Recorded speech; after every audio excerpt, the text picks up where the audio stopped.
Mix by Pradeep प्रेमी।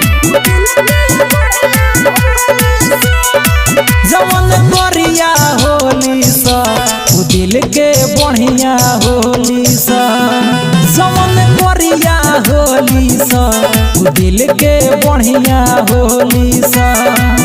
कातिल नजरिया होला बड़ी संवरिया होला। नहीं दूरे लिखे के दिल के दरिया होली सा। जवन करिया होली सा उ दिल के बढ़िया होली सा।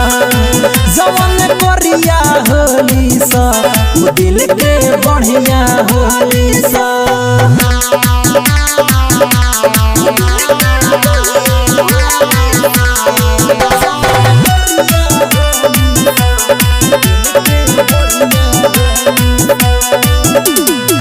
नहीं गोरकी उजरकी दिल के भावे समरकी।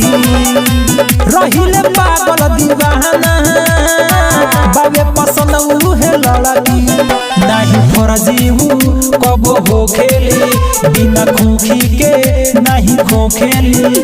चढ़ल सोनवा के पानी बा ऊपरियन के रानी बा।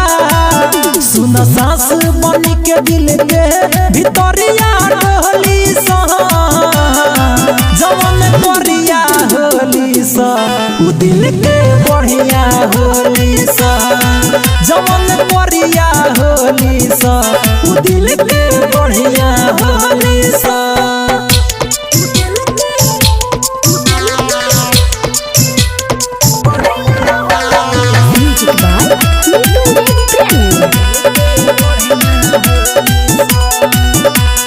Perfect recording studio Motihari.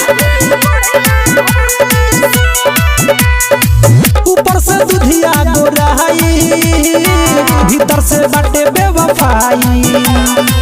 जखमी जराम यवना गोरकी से दिलवा लगाई। भोल सांवर हो खेली मीठ बोलियाऊ बोलेली। प्रदीप प्रेमी के जान बाड़ी हो करिए बाकी शान बाड़ी हो। दिल दूरेली नहीं कि खुल के बोली सा। जवन करिया होली सा उ दिल के बढ़िया होली सा। जवन गोर होली सा उ बहुत कठोर होली सा। बुझले रे भाई।